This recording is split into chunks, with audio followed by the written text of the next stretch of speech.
Well, after an off season of anticipation, the Haynes King era is off and running for Texas A&M, and they open up with a 41-10 victory over Kent State. You're listening to Andrew Hattersley on the Voice of College Football. Going to break it all down today. Look at um, obviously Haynes King's debut. Talk about the defense. Talk about Devon Achane. But again, to kind of give a brief summary for those that couldn't watch, Texas A&M led 10-3 at the half, was kind of a half that felt like they missed a lot of opportunities. Haynes King had a couple of interceptions in the second quarter. We'll talk about both of those interceptions. And then the second half was really the story of the defense. Leon O'Neal almost had a targeting penalty that would have cost him, the rest of the game, and comes right back with an interception a few plays later and returns it for a touchdown. Haynes King came with another touchdown later in the game as well, and really the second half was the story was about Devon Achane, who's obviously the MVP of the Orange Bowl. Comes back tonight and has a huge night.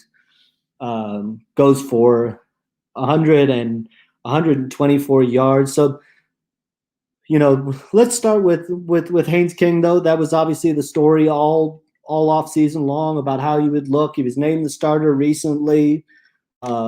He finishes 21 of 33 for 293 yards, 2 touchdowns, and 3 interceptions. He couldn't have gotten off to much better of a start, honestly. He went 6 for 6 on the opening drive. Texas A&M goes in for a touchdown to take a 7-0 lead. Kent State, who poses some interesting challenges offensively, comes down, responds with a field goal, and then the mistakes started to happen a little bit for Haynes King. He forces the ball on a rollout to the right side, goes for an interception. Comes back a little bit later in the quarter and throws another interception on a ball that he just probably shouldn't have thrown. It was forced, but starting there, there was some good, some bad, which is probably what you would expect in a guy making his first career start. The ball came out of his hand really well early on. He looked to be making good decisions. Obviously, the story, one of the big stories of the game was his legs. He had a big scramble for a first down that, drew comparisons to, on the broadcast, drew comparisons to Johnny Manziel, which is probably a little bit, too early to start there, but it certainly brought back flashes of that. But you just saw what he was able to do with his legs. But one of the things that I thought was notable during the week, Jimbo Fisher said, it's sometimes, a young quarterback has to make those mistakes to learn. He has to be able to go back on film and see what mistakes he might have made, what mistakes can be coachable. A lot of them are, and the ones tonight was certainly coachable just in terms of decision. Next time, throwing it out of bounds or maybe leading a receiver a little bit more. But I like the way he bounced back in the second half. He had a couple nice plays on a couple key conversions on third down. Really good night for Anaya Smith, who finished with 8 catches for 100 yards, 2 touchdowns. Really good season opener for Caleb Chapman as well, who finishes with 4 catches for 91 yards, coming back off an ACL injury that cost him a large portion of last year after the Florida game. Thought he looked really good tonight. And then Jalen Weidemeyer with 4 catches for 36 yards, a good season opener for him. But the other story of the game was obviously the running game, and that's what A&M is going to lean on quite a bit this year. Isaiah Spiller finishes with 17 carries for 113 yards to go along with 2 catches and with 24 yards. Devon Achane really got going. He didn't really play a lot early, but then really got going late, had that fantastic touchdown run where you could really see, he's just got such game-breaking speed that he can just change the game in an instant.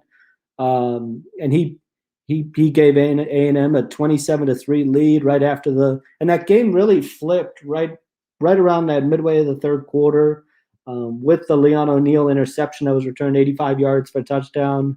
Devon Achane comes right back with a 63-yard touchdown. Now suddenly it's 27-3, and this is something that Joe Fisher talked a lot about last year was to be able to stack scores like really quickly and open up the game. So those were the couple big storylines to obviously be happy about if you're an A&M fan. And then the play of the defense didn't give up a touchdown until early in the fourth quarter. And that's not an easy offense to really slow down. I mean, we saw it give A&M some challenges early, especially the pace of the offense. Once they get that first down, they're kind of challenging to stop. And they've got a veteran quarterback. They've got a good offensive system. They've given some defenses some problems in the past. But I thought A&M's defensive line, as the game went along, really controlled the line of scrimmage, was able to get pressure, was able to get sacked in key situations.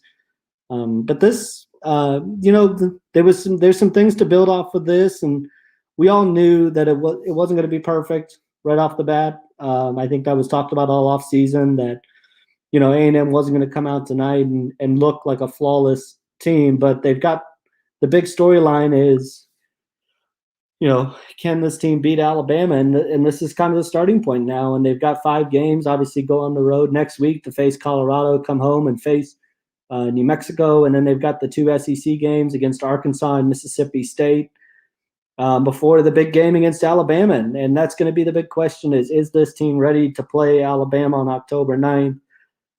Tonight, a couple positive things. Obviously, this is an effort where you turn it over 4 times is not going to get it done against Alabama. And I think that's the thing that Jimbo Fisher will look back on and probably be a little bit bothered by the most from this game was the turnovers and interceptions, especially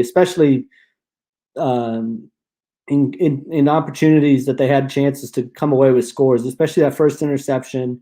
Can't make that mistake in the red zone. That takes points off the board, even if it's a field goal.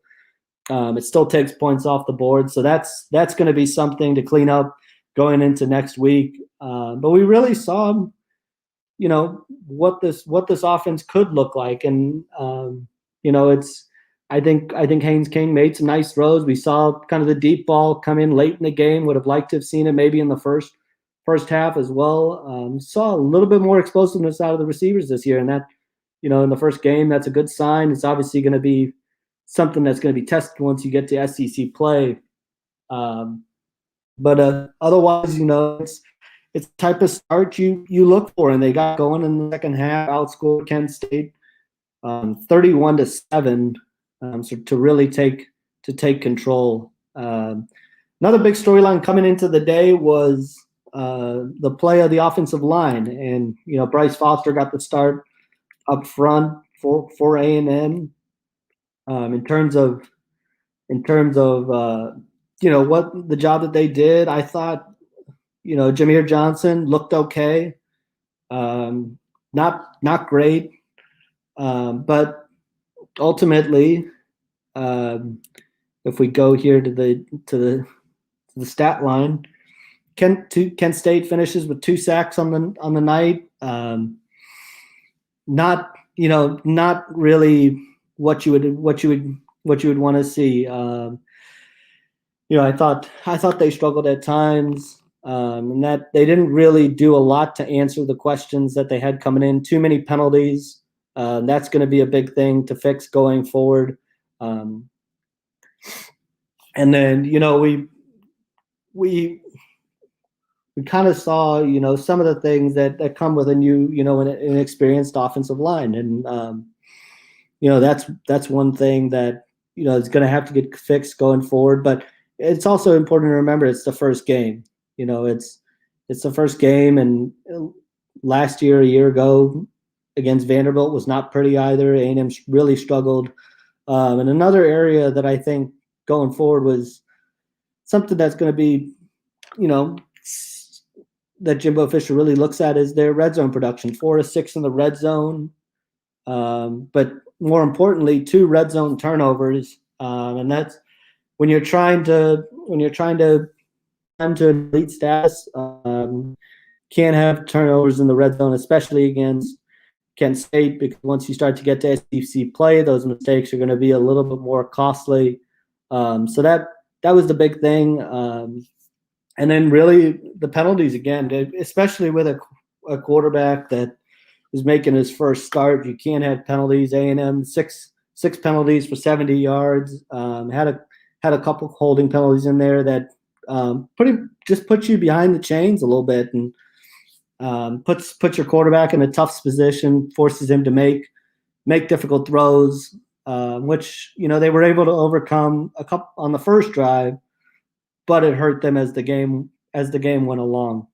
So looking ahead to next week, they got Colorado. That's going to be a bit of a it's going to be first game on the road for them. Colorado this afternoon.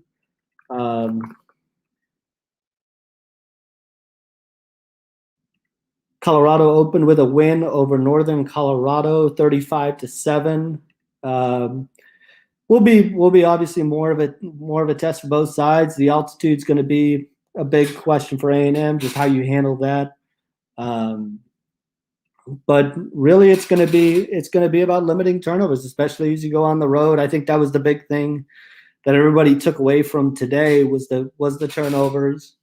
A&M was really good on third down, 9 of 13 on third down. That's really encouraging. That was an area that they really excelled at last season, but with a young quarterback, you don't know what that's going to be like. They limit Kent State to 7 of 18 on third downs, which again is encouraging as a defense.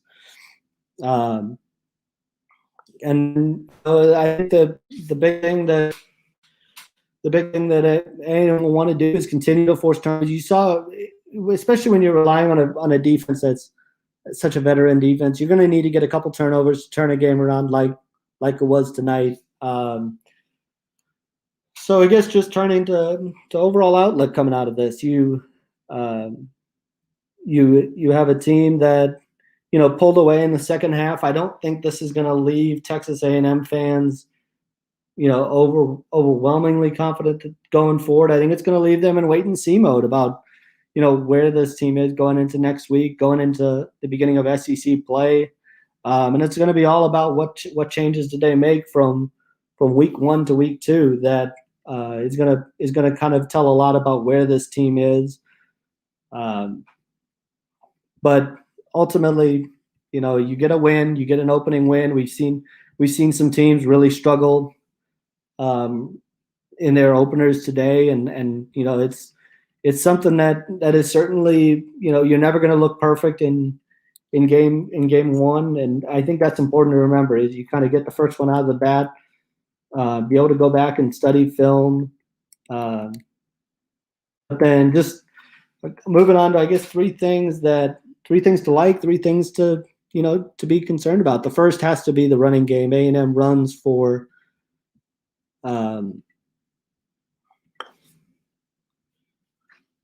303 yards, and that's going to be the formula all year. It's going to begin and end with the running game, and that's going to set up play action.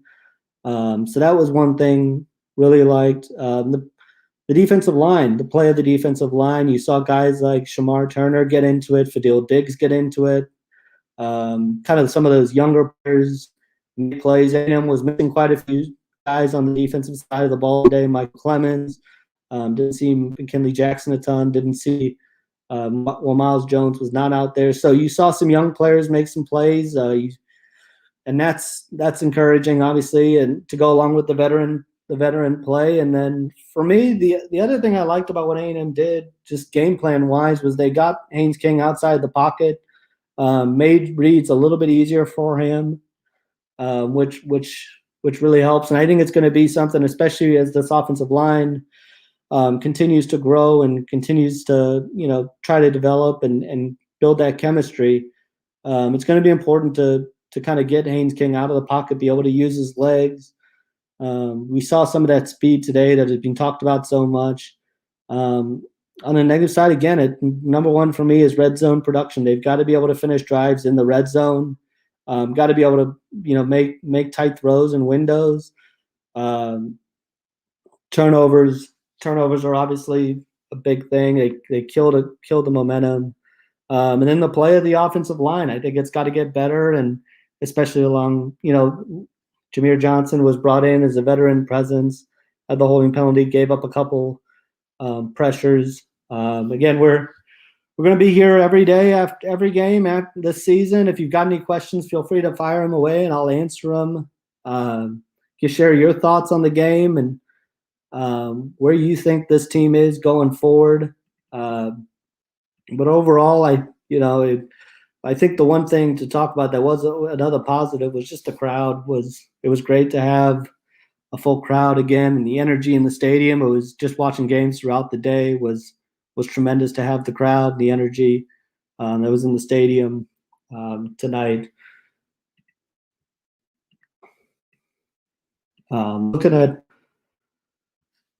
Looking at some other big takeaways. It was interesting to see. It was kind of good to see Ernest Crownover get in there a little bit as well. He had a nice block on and kind of had him in the fullback role a little bit. Really enjoyed what he did today. I thought finding his role with A&M's deep backfield being so deep, if he can kind of fill that fullback role, that's going to be huge for A&M because they've got to find a way to keep Anai Smith out on the outside because I think just what he's able to add to that wide receiver group. As for Damon Dimas, we saw him out there a little bit. I thought we might see a little bit more of him, but honestly, they're kind of they've got a couple guys there, and Caleb Chapman and Chase Lane. Thought we might see a little bit more of him, but he was out there a little bit in the second half. But yes, I thought they might get him more involved today, and that's going to be something. He's obviously been battling some injuries during fall camp. But I would have liked to maybe seen more of a rotation at the wide receiver position. That's a good point. He didn't finish with any catches today, but again, he was out there in the second half. Then in terms of some other guys just going forward into the second half of the year, we heard a lot about Moose Muhammad during the fall camp. Didn't see a lot of him tonight, or Baylor Cup was out there, but didn't see a ton from him either. And then no carries for LJ Johnson either. So I know some were really looking forward to seeing him as well. Again, we're here for another 20 or so minutes taking your questions. Anything, share your thoughts on the game, what you took away from the game, what you took away from the performance, and especially the debut of Haynes King, and how you thought he looked and what you took away. Again, A&M comes away with a 41-10 victory over Kent State in their season opener. You're watching the Texas A&M-Kent State postgame show at the Voice of College Football. Quick recap of the game: the Aggies take a 10-3 lead to halftime. Again, a little bit of a sloppy first half. Should have certainly taken advantage of more opportunities, especially with the way the defense was playing. And that's actually one other note on just missed opportunities. I thought, Kent State tried to steal a couple possessions, obviously, and thought that A&M didn't really take advantage of that the way I thought they possibly could have. Penalties were a big reason for that. A couple times they had the one possession that started inside the Kent State territory and came away with just a field goal, and that one specifically got hindered by a Shamar Johnson holding penalty. So again, I thought A&M had a little bit, had some opportunities, and it's crazy to say because they racked up 595 yards to 336 for Kent State. Really controlled time of possession, 35 to 24, and this is the way Texas A&M operates. Really, is control time of possession, control the game, control the clock, keep the defense rested. And I know there are some fans who want to see the game kind of be opened up and see the offense be opened up a little bit, but this is the way Jimbo Fisher's always operated. And when when they get going, it's really because the offense is efficient, and that's going to be something to watch over the next 11 games. Is how does Haynes King grow from this game? The first game's out the way now. There's a lot that he's going to be able to take away from this, good and bad. But how does he just manage the offense going forward? I think will be one of the big takeaways for me, and things to watch. Getting them in good plays, avoiding mistakes, making sure everybody's on the same page. One positive, I guess, with a for guys making his debut is there weren't a lot of pre-snap penalties. As for Hez Jones, he was out tonight. He was not in the game. He has a shoulder injury, so he wasn't in tonight. I think Jimbo Fisher said it would be some time with him. He didn't specify how long it was going to be, but yeah, no Hez Jones tonight due to an injury. So that allowed some other guys to step up. But I think, again, just looking at one of the big takeaways for the game for me, looking at specifically that wide receiver position, is Caleb Chapman. Again, we touched on him earlier. He finishes tonight with 4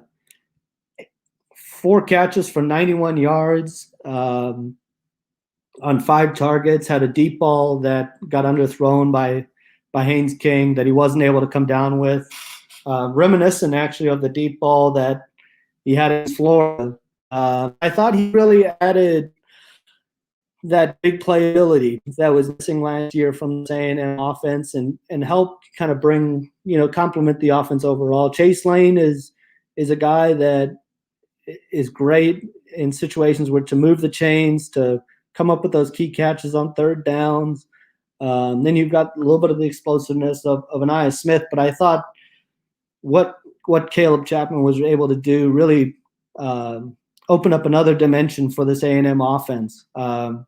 Really, really liked what I saw from him, especially coming off an ACL injury last year. And it's important to remember he was just starting to find his stride in that Florida game. Had a couple of really good games to start last year, and then the injury just came at a terrible time for him. So that's a great sign for the A&M offense. His size is really impressive, and he certainly can run.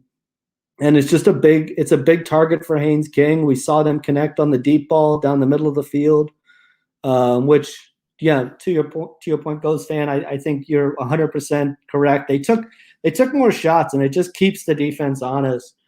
They hit that one to Caleb Chapman in the second half that really I thought was a great point. I think that's something fans have been clamoring for, and even if you don't hit them, I think it just keeps the defense honest.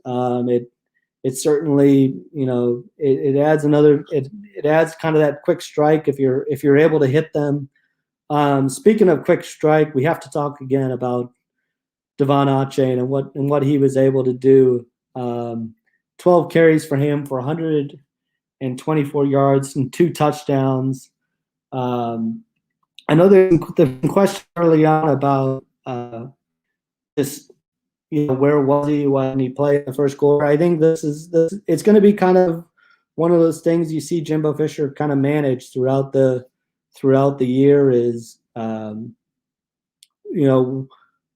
how to get both guys enough touches and get Anaya Smith involved in the game as well. I thought I liked what he did to give one guy a drive to kind of find his momentum, kind of gave Isaiah Spiller the first quarter to really find his momentum, and thought he really looked good early on, especially just coming out of the backfield, providing a weapon. Some of those simple throws that allowed Haynes King to get into a rhythm.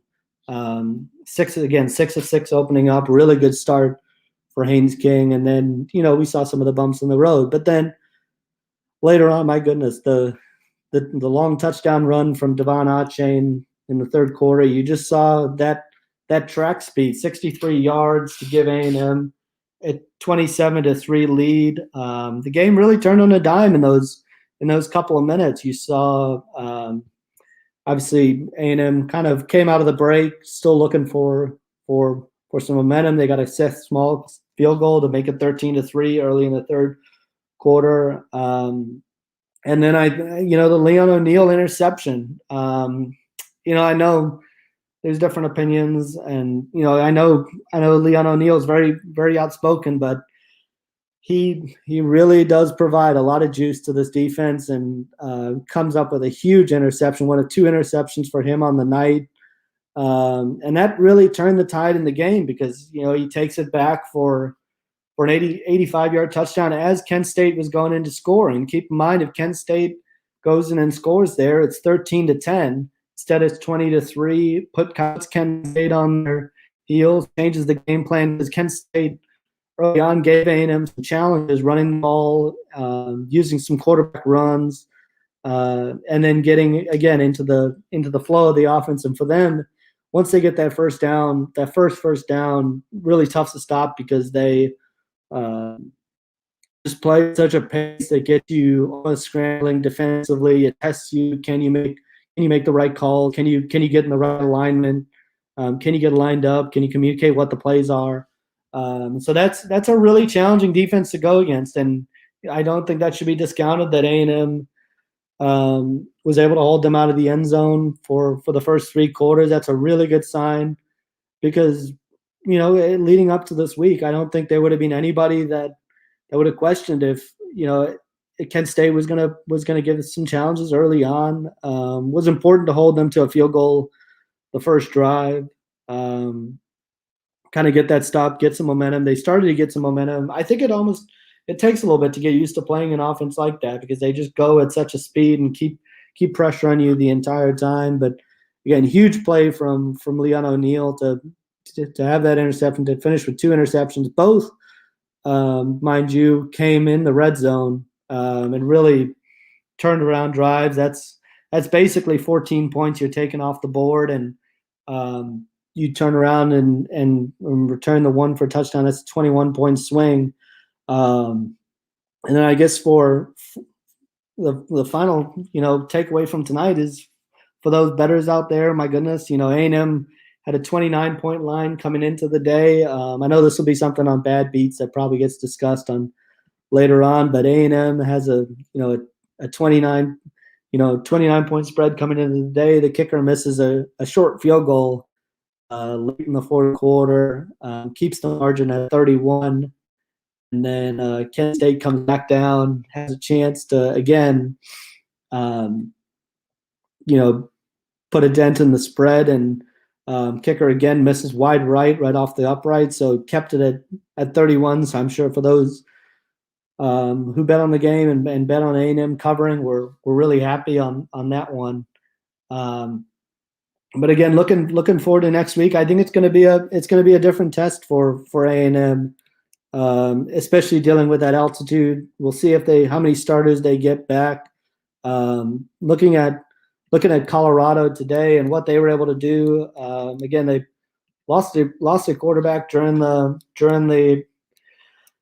fall camp. Brandon Lewis goes 10 of 15 for 102 yards and a touchdown. They 15 rushes for 94 yards on the ground, and not a ton offensively, so that's going to be something for A&M to kind of just prepare for, and it's going to be a different challenge. But again, just they've got to protect the ball. Colorado comes up with had 1 interception today, had a couple sacks, had a forced fumble as well. So protecting the ball and going on the road is going to be the big key, especially as this offense tries to click, and then they'll come home and face New Mexico. And I think for those clamoring to see Damon Dimas, and I know there's a lot out there, that'll probably be a good chance for him to get on the field, ideally for A&M, to get him some experience. A Ghost fan, that's a great point as well that you bring up on Shamar Turner, 5-star defensive lineman out of DeSoto. I figured he would be able to come in. Obviously, for those that don't know, I cover recruiting for Giggle 247 as well, and He's a guy that I saw a lot during his high school time at DeSoto up here in Dallas, and he was a guy that's really impactful on the defensive line. He can play both inside and outside, and his quickness I thought really showed up on those couple plays on the interior. He's a guy that I think could actually make an impact early on, and boy, that would be such a boost to the A&M defensive line that already boasts guys like DeMarvin Leal and going to get McKinley Jackson. We saw Darius Jones get out there for a little bit, which I thought was a great sign for A&M to get him contributing as well. I thought that another guy that had a really, really good night tonight was Tyree Johnson. He finishes with, we get his stat line up, he finishes with, he had 2 tackles and a solo tackle, and he had a quarterback hurry. Thought he had, kind of generated some pressure. Shamar Turner finishes with 4 tackles, 1 solo, a sack and a half, and a 1.5 tackles for a loss. I mean, that's about as good for a freshman lineman to come in and break through right away. That's about as good as you can ask for. But I can't say I'm too surprised, to be honest with you, with just what he was able to do.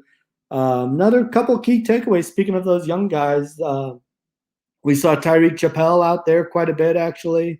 Jordan Gilbert got in the game as well. We saw just a good rotation tonight, and I thought that's probably something that Jimbo Fisher wanted to do. This is the chance to get those guys experience, especially in these types of games, and keeping that rotation I think is going to be important going into next week, especially going into the altitude. Seeing how A&M handles that, got to stay healthy. But big picture, if you're an A&M fan, I think there's a lot you got to be pleased about. Yeah, Ben, to your point, yeah, Devon Achane, I think he just adds such a different dynamic to this offense, and just what he's able to do. My goodness, his speed is just it's honestly incredible to watch, and just what he's able to do. It's going to be fascinating to watch. It's back-to-back games now that he's kind of added that big playability from the running game, and I know there's a lot of different ways to generate big plays, and what he's able to do is certainly something I think you'll see A&M continue to take advantage of, especially as they keep the ball on the ground. Try to limit the pressure on Haynes King. He's not going to be asked to do it himself. Again, Haynes King in his first start tonight finishes 21 of 33 for 292 yards, 2 touchdowns, 3 interceptions, and a quarterback rating of 139.8. A lot, I think a lot of good, a couple teachable moments there to protect the ball down in the red zone. I think, there's a lot he'll take away. And speaking of that quarterback battle, we saw Zach Calzada tonight as well. Not what he was hoping for. He threw an interception late. And so but it was mostly handing it off late in the fourth quarter there. And we saw Ernest Crownover get a couple nice runs late as well. But really, yeah, what he's able to do, especially considering, he's coming off. The guy just doesn't seem to stop coming off a track season. Had a really impressive track season. Keeps going and brings it right into the opening game of the year. I mean, there's not enough can really be said about him and just what he's able to do. And I think it's going to be really important. He's going to play a really important role if A&M goes where they want to go, especially just taking the load off of Isaiah Spiller. I mean, if you look at Isaiah Spiller tonight, he finishes with 17 carries for 113 yards and added 2 catches for 24 yards out of the backfield. That got him, it gets him close to 20 touches. I think that's a good amount of touches for him. Keeps him healthy. We saw him last year, and at times when he has to shoulder the load, was a little banged up at the end of last year when he was asked to really shoulder the load offensively. So the development of Achane is just huge for A&M, and 12 attempts for 124 yards, averaged 10.3 yards per carry. is just a huge deal. Again, just run through a couple of the stat lines again. We're coming to you from after Texas A&M beats Kent State 41-10. This is the Voice of College Football post-game show. Haynes King goes 21 of 33 for 292 yards, 2 touchdowns, 3 interceptions. A&M led 10-3 at the half, comes out and scores 17 points in the third quarter to really take control, up 27-3. Kent State did get a touchdown early in the fourth quarter. Probably the only negative for the defense that really played well tonight, for the most part, limited Kent State to 30 yards. There was one area that they struggled in a little bit, was defending the run. That'll be something to clean up going forward. Xavier Williams with 8 carries for 73 yards. Dustin Crum with 11 carries for 60 yards. And Marquez Cooper with 8 carries for 42 yards. So, slowing them down on the ground was a bit of an issue. But again, that's something that kind of comes with defending the pace of a Kent State offense that moves at a really rapid speed. And there was an open question about how they were going to handle that all night long. And I thought they were up to the task, and it'll be a different task against Colorado. But that'll be one of that'll be one of the more unique offenses they see early this season. On the Haynes King comment on, I don't necessarily know if I would. Bad game is one way you could put it. I think it's one of those things where he's gonna learn. He's gonna learn from a night like tonight, and the only way you can really get out there and that's why I wouldn't necessarily use a bad game, because it's what you're going to get when you play a young quarterback. And you just, I know Alabama really, put on a show this afternoon, really controlled the game against Miami from start to finish. But that's not going to be the case for everybody. And, I thought Haynes King made, some good plays, some bad plays, and that's what you're going to get with a young quarterback. And you're going to be able to sit down with him in the film room the next couple of weeks and point to those. The only way sometimes for somebody to learn in those game situations, when things are speeding up, when you're getting hit, when you're having to make decisions about whether to run it, whether to pull it down and run, is to kind of go through those sorts of motions and learn from a night like tonight. What throws can you make? What windows can you throw it? And what throws might be better to throw it into the stands and live for another day? And that's why I think I wouldn't necessarily call it a bad game per se. I would just say those are good teaching moments. As for South Carolina, they open up with a we got a question here from South Carolina, and Shane Beamer's debut. South Carolina opens up with a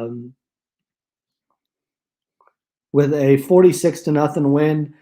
I didn't get to watch full highlights of this because I was obviously keyed in on the A&M game. But a good night on what you saw from Zeb Noland, and he goes 13 of 22 for 121 yards and 4 touchdowns.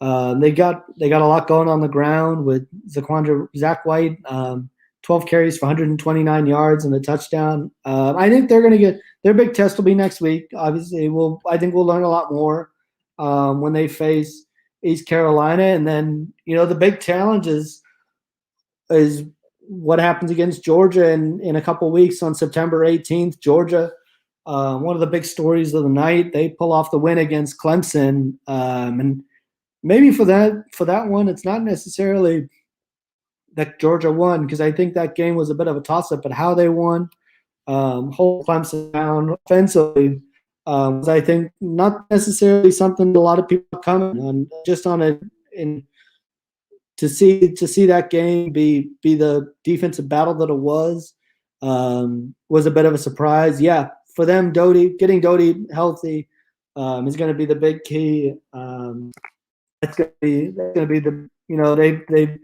they've got to find consistency at that starting quarterback position.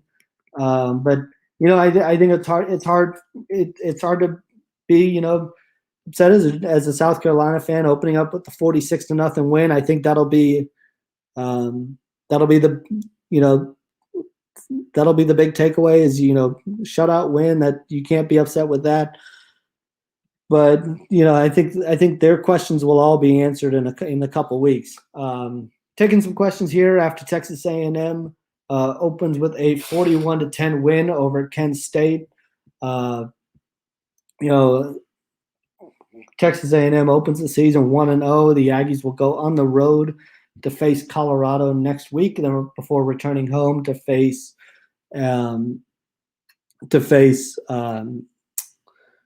New Mexico before kicking off SEC play. We should get some answers on Baylor Cup when we look at the participation report. I thought I saw him out there, but I obviously didn't do a ton tonight. But that's something we will certainly get when the participation report comes out. I think that's the the way you can that'll be able to tell you whether he was available or not. I thought I saw him out there though on a couple of plays, but obviously didn't have any reasons tonight. And so we'll have to check on him going forward. Again, we'll be on here for a few more minutes.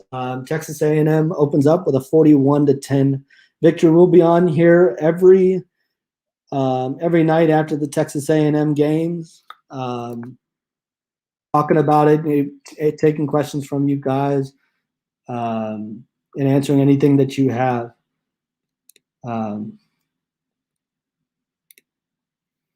Checking in if we're gonna other questions. Otherwise, I think we're gonna go ahead and sign off for tonight. Again, we'll be back next week after Texas A&M takes on Colorado. Again, that game is at 2:30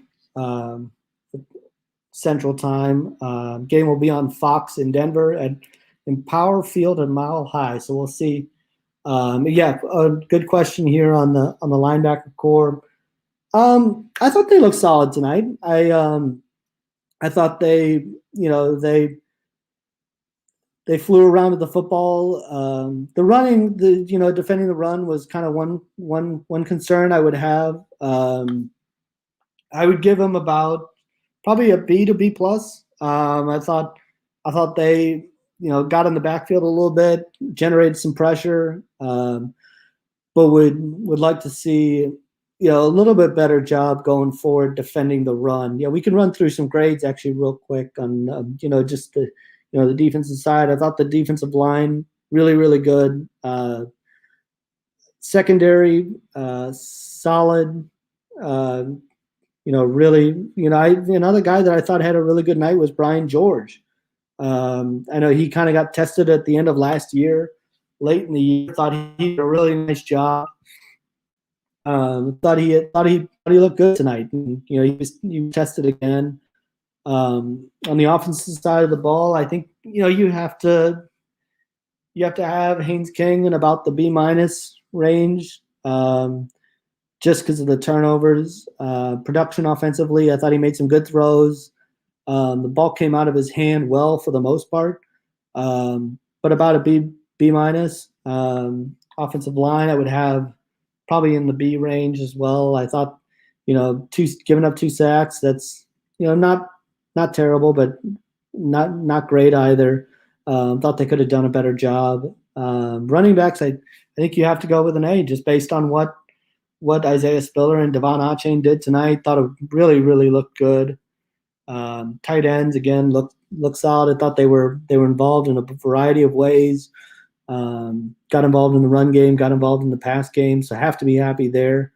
And then again, we'll As for the wide receivers, I think you've got to give the wide receivers a B plus because Anaya Smith goes for over 100 yards. Not something we saw a ton last year. He kind of provided that explosiveness, and again, thought Caleb Chapman looked really solid in his first game back, and I think he's going to add as we go through the end of the season. Is going to provide a different dimension to this offense that was available last year.